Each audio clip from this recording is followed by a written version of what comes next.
ਖਬਰਾਂ ਦੇ ਵਿੱਚ ਅੱਗੇ ਵੱਧਦੇ ਜਾਈਏ, ਨਿਊਯਾਰਕ ਸਿਟੀ ਦਾ ਰੁਖ ਕਰਦੇ ਹਾਂ। ਉੱਥੇ ਜਿਹੜੇ ਮੇਅਰ ਐਰਿਕ ਐਡਮਸ ਆ, ਉਹ ਅੱਜ ਕਹਿੰਦੇ ਵੀ ਪੇਸ਼ ਹੋਏ ਅਧਿਕਾਰੀਆਂ ਦੇ ਮੂਹਰੇ।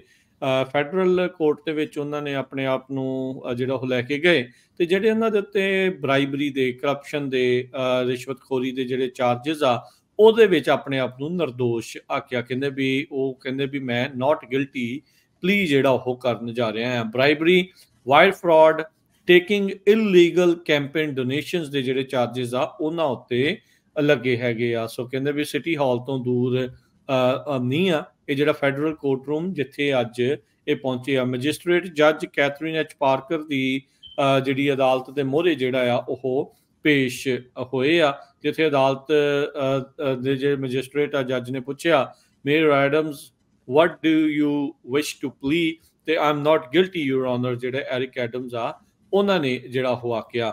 ਐਰਿਕ ਐਡਮਸ ਕਹਿੰਦੇ ਵੀ ਜਦ FBI ਦਾ ਛਾਪਾ ਪੈਣਾ ਸੀ, ਉਸ ਤੋਂ ਪਹਿਲਾਂ ਉਹਨਾਂ ਨੇ ਆਪਣਾ ਫੋਨ ਲੌਕ ਕਰ ਦਿੱਤਾ ਤੇ ਪਾਸਵਰਡ ਜਿਹੜਾ ਉਹ ਇਸ ਟਾਈਮ ਕਿਸੇ ਨੂੰ ਨਹੀਂ ਦੱਸ ਰਹੇ ਹੈਗੇ। ਸੋ ਇਹ ਜਿਹੜੀ ਚੀਜ਼ ਇਸ ਟਾਈਮ ਸਾਹਮਣੇ ਆਈ ਆ। ਕੱਲ ਜਦ ਇਹਨਾਂ ਨੇ ਪ੍ਰੈਸ ਕਾਨਫਰੰਸ ਕੀਤੀ ਸੀ, ਇਹ ਦੋਸ਼ ਜਿਹੜੇ ਆਇਦ ਹੋਣ ਤੋਂ ਬਾਅਦ ਚ ਉਦੋਂ ਵੀ ਇਹਨਾਂ ਨੂੰ ਬਹੁਤ ਜ਼ਿਆਦਾ ਹੈਕਲ ਕੀਤਾ ਗਿਆ ਸੀਗਾ। ਤੇ ਜਿੱਦਾਂ ਕੱਲ ਵੀ ਦੱਸਦੇ ਸੀਗੇ ਵੀ ਕਈਆਂ ਨੇ ਤਾਂ ਇੱਥੇ ਤੱਕ ਕਹਿ ਦਿੱਤਾ ਵੀ you are disgrace to black community. So ਇਹ ਚੀਜ਼ ਜਿਹੜੀ ਇਸ ਟਾਈਮ ਚੱਲ ਰਹੀ ਹੈਗੀ ਆ। 8.3 ਮਿਲੀਅਨ ਨਿਊਯਾਰਕ ਦੇ ਨਿਵਾਸੀ ਆ, ਨਿਊਯਾਰਕ ਸਿਟੀ ਦੇ, ਜਿਸ ਦੇ ਇਹ ਮੇਅਰ ਚੁਣੇ ਗਏ ਸੀ ਅੱਜ ਤੋਂ ਜਿਹੜੇ ਕੁਛ ਸਾਲ ਪਹਿਲਾਂ। ਸੋ ਇਹ ਜਿਹੜੀ ਚੀਜ਼ ਇਸ ਟਾਈਮ ਸਾਹਮਣੇ ਆਪਣੇ ਜਿਹੜੀ ਉਹ ਆ ਰਹੀ ਹੈਗੀ ਆ ਵੀ ਆਪਣੇ ਆਪ ਨੂੰ ਇਹਨਾਂ ਨੇ ਨਾਟ ਗਿਲਟੀ ਜਿਹੜਾ ਆ ਉਹ ਹੁਣ ਪਲੀ ਕੀਤਾ ਹੈਗਾ ਆ। ਜੀ, ਅਗਲੀ ਖਬਰ ਵੱਲ ਚੱਲੀਏ। ਇਮੀਗ੍ਰੇਸ਼ਨ ਨਾਲ ਰਿਲੇਟਡ ਆ। ਵਾਈਸ ਪ੍ਰੈਜ਼ੀਡੈਂਟ ਕਮਲਾ ਹੈਰਿਸ ਅੱਜ ਪਹੁੰਚ ਰਹੀ ਆ ਐਰੀਜ਼ੋਨਾ ਬਾਰਡਰ ਦੇ ਉੱਤੇ। ਇਮੀਗ੍ਰੇਸ਼ਨ ਦੇ ਮੁੱਦੇ ਨੂੰ ਲੈ ਕੇ ਉਹ ਡਿਸਕਸ ਕਰਨਗੇ ਭਈ ਕਿਸ ਤਰ੍ਹਾਂ ਪ੍ਰੈਜ਼ੀਡੈਂਟ ਟਰੰਪ ਹੋਣਾ ਨੇ ਜਿਹੜੀ ਇੱਕ ਡੀਲ ਬਣ ਰਹੀ ਸੀ ਇਮੀਗ੍ਰੇਸ਼ਨ ਮੁੱਦੇ ਦੇ ਉੱਤੇ, ਉਸ ਨੂੰ ਜਿਹੜਾ ਫੇਲ ਕੀਤਾ ਹੈਗਾ। ਹਾਲਾਂਕਿ ਬਹੁਤ ਸਾਰੇ ਲੋਕਾਂ 'ਚ ਗੁੱਸਾ ਆ ਵੀ ਇੰਨੇ ਲੰਮੇ ਸਮੇਂ ਬਾਅਦ ਜੋ ਕਮਲਾ ਹੈਰਿਸ ਆ ਉਹ ਬਾਰਡਰ 'ਤੇ ਪਹੁੰਚੇ ਹੈਗੇ ਆ। ਦੂਜੇ ਪਾਸੇ ਇੱਕ ਐਰੀਜ਼ੋਨਾ ਕਾਉਂਟੀ ਦੇ ਜਿਹੜੇ ਸ਼ੈਰਿਫਸ ਹੈਗੇ ਆ, ਉਹਨਾਂ ਨੇ ਇਹ ਕਿਹਾ ਵੀ ਜੇ ਉਹਨਾਂ ਦੀ ਸਟੇਟ 'ਚ ਜਿਹੜਾ ਨਵਾਂ ਇੱਕ ਇਮੀਗ੍ਰੇਸ਼ਨ ਦਾ ਲਾਅ ਪਾਸ ਹੋਣ ਜਾ ਰਿਹਾ, ਮੇਜਰ ਲੈ ਕੇ ਆ ਰਹੇ ਆ, ਤੇ ਉਸ ਨੂੰ ਅਸੀਂ ਲਾਗੂ ਨਹੀਂ ਕਰਾਂਗੇ। ਇਹ ਜਿਹੜਾ ਮੇਜਰ ਆ ਇਹ ਨਵੰਬਰ ਮਹੀਨੇ ਦੇ ਵਿੱਚ ਬੈਲਟ ਦੇ ਉੱਤੇ ਆ, ਜਿਹਦੇ ਵਿੱਚ ਇਹ ਹੈਗਾ ਵੀ ਜੇ ਉਹ ਪਾਸ ਹੋ ਜਾਂਦਾ ਤੇ ਜਿਹੜੇ ਮਾਈਗ੍ਰੈਂਟਸ US ਨੂੰ ਅਨਆਫੀਸ਼ੀਅਲੀ ਕ੍ਰਾਸ ਕਰੂਗੇ ਉਹ ਇੱਕ ਕ੍ਰਿਮੀਨਲ ਗਣੇ ਜਾਣਗੇ, ਉਹ ਸਟੇਟ ਕ੍ਰਾਈਮ ਹੋਊਗਾ। ਸੋ ਇਹਦੇ ਸੰਬੰਧ ਦੇ ਵਿੱਚ ਕਈ ਜਿਹੜੇ ਸ਼ੈਰਿਫਸ ਆ ਉਹ ਕਹਿ ਰਹੇ ਆ ਵੀ ਇੱਕ ਤਰ੍ਹਾਂ ਨਾਲ ਇਹ ਰੇਸਿਸਟ ਹੋਣ ਦਾ ਜਿਹੜਾ ਦੱਸ ਰਿਹਾ ਹੈਗਾ ਆ। ਤੇ ਪ੍ਰੋਪੋਜੀਸ਼ਨ 314 ਇਹ ਐਰੀਜ਼ੋਨਾ ਦੇ ਵਿੱਚ ਇਸ ਟਾਈਮ ਬੈਲਟ ਦੇ ਉੱਤੇ ਆ, ਤੇ ਜੇ ਪਾਸ ਹੁੰਦੀ ਆ ਤੇ ਫਿਰ ਕੀ ਹੋਊਗਾ ਵੀ ਕ੍ਰਿਮੀਨਲ ਬੰਦਾ ਗਿਣਿਆ ਜਾਊਗਾ ਜੇ ਤੁਸੀਂ ਇਲੀਗਲੀ ਕ੍ਰਾਸ ਕਰਦੇ ਆ। 40,000 ਦੇ ਕਰੀਬ ਲੋਕ ਜਿਹੜੇ ਆਪਣੇ ਆਪ ਨੂੰ ਹਿਸਪੈਨਿਕ ਜਿਨ੍ਹਾਂ ਨੇ ਆਇਡੈਂਟੀਫਾਈ ਕੀਤਾ ਆ, ਉਹ ਕਹਿੰਦੇ ਭਈ ਦੇ ਲਿਵ ਅੰਡਰ ਹਾਥਵੇਜ਼ ਬਾਚ, ਤੇ out of country population almost 49,000 ਦੇ ਕਰੀਬ, ਤੇ 78% ਕਾਉਂਟੀ ਰੈਜ਼ੀਡੈਂਟਸ ਸਪੈਨਿਸ਼ ਸਪੀਕ ਕਰਦੇ ਆ। ਇੱਕ ਕਾਉਂਟੀ ਦੀ ਮੈਂ ਗੱਲ ਕਰਦਾ, ਉੱਥੇ ਜਿਹੜੀ ਸੈਂਟਾ ਕਰੂਜ਼ ਕਾਉਂਟੀ ਹੈਗੀ ਆ ਐਰੀਜ਼ੋਨਾ ਦੇ ਵਿੱਚ। ਬਹੁਤ ਸਾਰੇ ਲੋਕ ਕੰਮ ਕਰਨ ਵੀ ਜਿਹੜੇ ਲੀਗਲ ਹੈਗੇ ਆ ਉਹ ਆਉਂਦੇ ਆ ਮੈਕਸੀਕੋ ਤੋਂ। ਕਈ ਮੈਕਸੀਕੋ 'ਚ ਬਾਰਡਰ ਟਾਊਨ ਤੇ ਰਹਿੰਦੇ ਆ ਤੇ ਇੱਧਰ ਉਹ ਆਉਂਦੇ ਹੈਗੇ ਆ। ਉਹ ਕਹਿੰਦੇ ਵੀ ਜੇ ਇੱਦਾਂ ਦੀ ਪ੍ਰੋਪੋਜੀਸ਼ਨ ਪਾਸ ਹੁੰਦੀ ਆ, ਉਹਦੇ ਨਾਲ ਖਾਸ ਕਰਕੇ ਜਿਹੜੇ ਜਿਨ੍ਹਾਂ ਲੋਕਾਂ ਦਾ ਰੰਗ ਆਪਣੇ ਵਰਗਾ ਆ, ਥੋੜਾ ਡਾਰਕ ਆ, ਤੇ ਉਹ ਨੈਚੁਰਲੀ ਪਛਾਣੇ ਜਾਊਗੇ, ਕਹੇ ਵੀ ਦੇਖੋ ਜੀ ਇਹ ਖਰੇ ਇਲੀਗਲੀ ਬੰਦਾ ਹੋਊਗਾ। ਸੋ ਇੱਦਾਂ ਦੀਆਂ ਜਿਹੜੀਆਂ ਪ੍ਰੋਪੋਜੀਸ਼ਨਾਂ ਆ ਉਹ ਆ ਰਹੀਆਂ ਹੈਗੀਆਂ। ਤੇ ਦੂਸਰੇ ਪਾਸੇ ਅੱਜ NPR ਨੇ ਬਹੁਤ ਵੱਡੀ ਰਿਪੋਰਟ ਛਾਪੀ ਆ ਵੀ ਕਿਸ ਤਰ੍ਹਾਂ ਜਿਹੜੇ ਮਾਈਗ੍ਰੈਂਟਸ ਆ ਉਹ ਪੂਰੀ ਦੁਨੀਆ ਤੋਂ ਅਮਰੀਕਾ ਨੂੰ ਆ ਰਹੇ ਆ। ਇਕੱਲੇ ਜਹਾਜ਼ਾਂ 'ਚ ਨਹੀਂ ਆ ਰਹੇ, ਚਾਰਟਰ ਪਲੇਨਸ ਦੇ ਵਿੱਚ ਆ ਰਹੇ ਆ। ਹੇਤੀ ਤੋਂ ਉਹਨਾਂ ਨੇ ਦੱਸਿਆ ਵੀ ਕਿਸ ਤਰ੍ਹਾਂ ਸੋਸ਼ਲ ਮੀਡੀਆ ਦੇ ਉੱਤੇ, ਟਿਕਟੌਕ ਦੇ ਉੱਤੇ, ਫੇਸਬੁੱਕ ਦੇ ਉੱਤੇ ਲੋਕ ਦੱਸ ਰਹੇ ਆ ਵੀ ਕਿਸ ਤਰ੍ਹਾਂ ਤੁਸੀਂ ਚਾਰਟਰ ਪਲੇਨ ਦੀ ਟਿਕਟ ਲੈਣੀ ਆ, ਕਿਸ ਤਰ੍ਹਾਂ ਤੁਸੀਂ ਉੱਥੋਂ ਨਿਕਾਰਾਗੁਆ ਪਹੁੰਚਣਾ ਆ, ਨਿਕਾਰਾਗੁਆ ਤੋਂ ਬਾਰਡਰ ਦੇ ਰਾਹੀਂ ਕਿਸ ਤਰ੍ਹਾਂ US ਨੂੰ ਕ੍ਰਾਸ ਕਰਨਾ ਹੈਗਾ ਆ। ਤੇ ਇੱਕ ਪਰਿਵਾਰ ਦੀ ਉਹਨੇ ਸਟੋਰੀ ਦੱਸੀ ਆ ਵੀ ਕਿਸ ਤਰ੍ਹਾਂ ਉਹ ਕਹਿੰਦੇ ਭਈ 2016 ਤੋਂ ਹੀ ਟਰਾਈ ਕਰ ਰਹੇ ਹੈਗੇ ਆ ਵੀ ਆਪਣੇ ਬਾਕੀ ਦੇ ਜਿਹੜੇ ਪਰਿਵਾਰਕ ਮੈਂਬਰਸ ਆ ਉਹਨਾਂ ਨਾਲ ਮਿਲੀਏ, ਤੇ ਉਹਨੂੰ ਦੇਖਦੇ ਹੋਏ ਇੱਕ ਬੰਦਾ, ਉਹਦੀ ਵਾਈਫ, 3 ਬੱਚੇ ਆ, ਕਹਿੰਦੇ $8,000 ਦੀ ਉਹਨਾਂ ਨੇ ਫਲਾਈਟ ਲਈ, ਚਾਰਟਰ ਪਲੇਨ ਦੀ, ਜੋ ਕਿ ਨਿਕਾਰਾਗੁਆ ਪਹੁੰਚਣੀ ਸੀ। ਨਿਕਾਰਾਗੁਆ ਤੋਂ ਫਿਰ ਉਹ ਜੰਗਲਾਂ ਦੇ ਰਾਹੀਂ ਤੁਰ ਕੇ, ਬੱਸਾਂ ਦੇ ਰਾਹੀਂ ਫਿਰ ਬਾਰਡਰ ਤੇ ਆਉਂਦੇ, ਤੇ ਬਾਰਡਰ ਤੋਂ ਆ ਕੇ ਫਿਰ ਉਹ ਸਿੱਧਾ ਜਿਹੜਾ ਆ ਪੋਲੀਟੀਕਲ ਅਸਾਈਲਮ ਅਪਲਾਈ ਕਰਦੇ ਹੈਗੇ ਆ।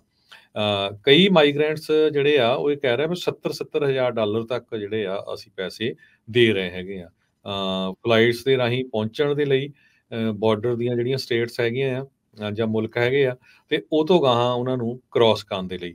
ਸੋ ਇੱਕ ਬਹੁਤ ਵੱਡਾ ਜਿਹੜਾ ਬਿਜ਼ਨਸ ਇਸ ਟਾਈਮ ਬਣਿਆ ਹੋਇਆ ਆ। ਬਿਲਕੁਲ। ਕਹਿੰਦੇ ਵੀ ਪਿਛਲੇ 6 ਮਹੀਨਿਆਂ ਦੇ ਵਿੱਚ 14 ਦੇ ਕਰੀਬ ਡੇਲੀ ਫਲਾਈਟਸ ਹੇਤੀ ਤੋਂ ਆ ਰਹੀਆਂ ਹੈਗੀਆਂ A320 ਪਲੇਨਸ ਦੇ ਵਿੱਚ, ਜਿਹਦੇ ਵਿੱਚ 140 ਤੋਂ ਲੈ ਕੇ 170 ਪੈਸੇਂਜਰ ਹੁੰਦੇ ਆ। ਸੋ ਹੁਣ ਤੁਸੀਂ ਦੇਖੋ ਵੀ ਕਿੰਨੀ ਵੱਡੀ ਗਿਣਤੀ ਦੇ ਵਿੱਚ ਜਿਹੜੇ ਲੋਕ ਆ ਉਹ ਸਾਰੇ ਬਾਰਡਰ ਕ੍ਰਾਸ ਕਰਕੇ US ਪਹੁੰਚਣਗੇ, ਤੇ ਫਿਰ ਇੱਥੇ ਉਹ ਪੋਲੀਟੀਕਲ ਅਸਾਈਲਮ ਲੈਣਗੇ। ਤੇ ਹੁਣ ਇਹ ਡਿਪੈਂਡ ਕਰਦਾ ਵੀ ਜਿਹੜੀ ਆਉਣ ਵਾਲੀ ਸਰਕਾਰ ਆ ਉਹਨਾਂ ਦਾ ਕੀ ਸਟੈਂਡ ਹੋਊਗਾ ਇਮੀਗ੍ਰੇਸ਼ਨ ਦੇ ਮੁੱਦੇ ਦੇ ਉੱਤੇ। ਪਰ NPR ਨੇ ਇਹ ਬੜੀ ਹੈਰਾਨੀਜਨਕ ਰਿਪੋਰਟ ਛਾਪੀ ਆ ਕਿ ਕਿਸ ਤਰ੍ਹਾਂ ਚਾਰਟਰ ਪਲੇਨਸ ਲੈ ਕੇ ਬਾਕੀ ਮੁਲਕਾਂ ਤੋਂ ਲੋਕ ਅਮਰੀਕਾ ਆਉਣ ਦੀ ਕੋਸ਼ਿਸ਼ ਕਰ ਰਹੇ ਹੈਗੇ।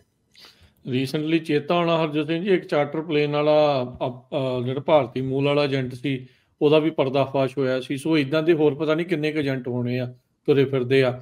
ਥੋੜੇ ਦਿਨ ਪਹਿਲਾਂ ਹੀ ਆਪਾਂ ਕੈਨੇਡੀਅਨ ਬਾਰਡਰ ਤੋਂ ਕਿੱਦਾਂ ਆਉਣਾ ਆ, ਉਹਦੇ ਟਿਕਟੌਕ ਦੀ ਤੇ ਇੰਸਟਾਗ੍ਰਾਮ ਦੀ ਤੇ ਉਹ ਗੱਲਾਂ ਜਿਹੜੀਆਂ ਉਹ ਕਰ ਰਹੇ ਸੀਗੇ। ਸਾਰੇ ਪਾਸੇ ਸੋਸ਼ਲ ਮੀਡੀਆ ਦੀ ਜਿਹੜੀ ਵਰਤੋਂ ਇਸ ਟਾਈਮ ਕੀਤੀ ਜਾ ਰਹੀ ਆ। ਕਾਨੂੰਨ ਦਾ ਕਿਸੇ ਨੂੰ ਕੋਈ ਡਰ ਨਹੀਂ, ਕੋਈ ਭੈ ਨਹੀਂ।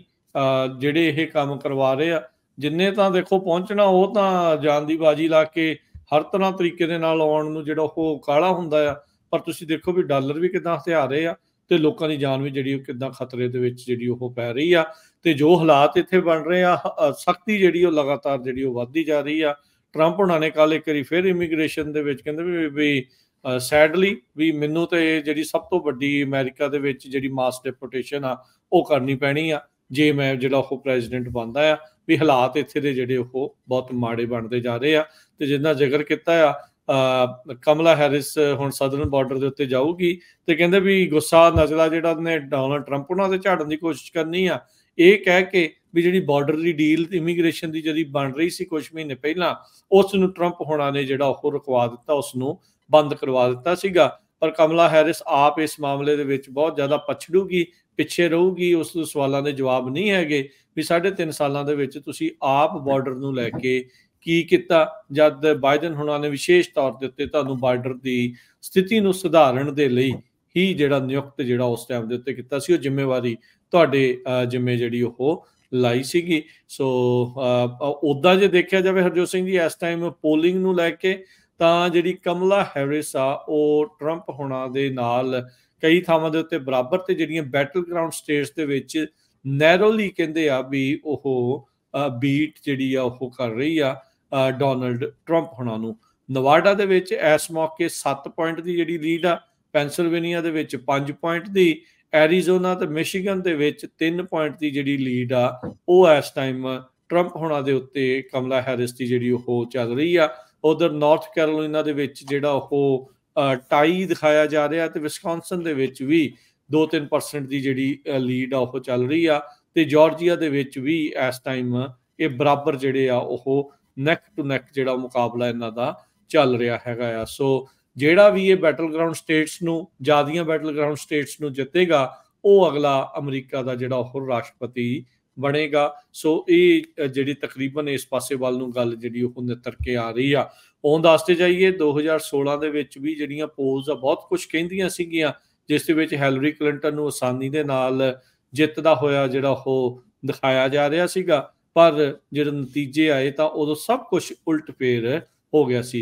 6 ਹਫ਼ਤੇ ਦਾ ਵਕਤ ਮਹਿਜ ਰਹਿ ਗਿਆ ਆ ਇਲੈਕਸ਼ਨ ਡੇ ਨੂੰ, 50 ਦਿਨ ਤੋਂ ਘੱਟ ਦਾ ਜਿਹੜਾ ਉਹ ਵਕਤ ਆ।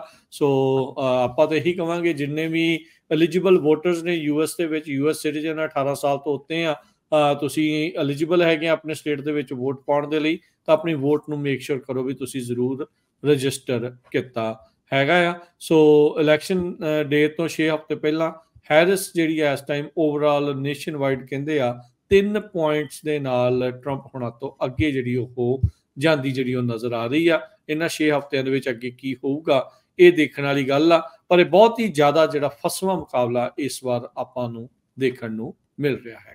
ਜੀ ਬਿਲਕੁਲ, ਬਾਈਡਨ ਹੁਣਾਂ ਦੇ ਕੁਇਟ ਕਰਨ ਤੋਂ ਬਾਅਦ ਇਹ ਸਿਚੁਏਸ਼ਨ ਕਾਫੀ ਜ਼ਿਆਦਾ ਜਿਹੜੀ ਆ ਉਹ ਚੇਂਜ ਹੋਈ ਆ। ਹਾਲਾਂਕਿ 6 ਹਫ਼ਤੇ ਰਹਿੰਦੇ ਆ।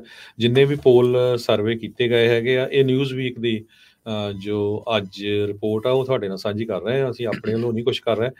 ਉਹਨਾਂ ਨੇ ਇਹ ਦੱਸਿਆ ਆ ਵੀ 5692 ਜਿਹੜੇ ਲਾਈਕਲੀ ਵੋਟਰਸ ਆ ਉਹਨਾਂ ਨੂੰ ਸਰਵੇ ਕੀਤਾ ਉਹਨਾਂ ਨੇ Arizona, Georgia, Michigan, Nevada, North Carolina, Pennsylvania ਤੇ ਵਿਸਕੌਨਸਨ ਸਟੇਟਸ ਦੇ ਵਿੱਚ, ਜਿੱਥੇ ਇਹ ਜਿਹੜੇ ਉਹਨਾਂ ਨੇ ਸਰਵੇ ਦੇ ਰਿਜ਼ਲਟਸ ਜਿਹੜੇ ਹੁਣ ਰਾਜਕਨਵੀਰ ਸਿੰਘ ਹੋਣਾ ਨੇ ਤੁਹਾਡੇ ਨਾਲ ਸਾਂਝੇ ਕੀਤੇ ਆ ਉਹ ਆਪਾਂ ਦੱਸੇ ਹੈਗੇ।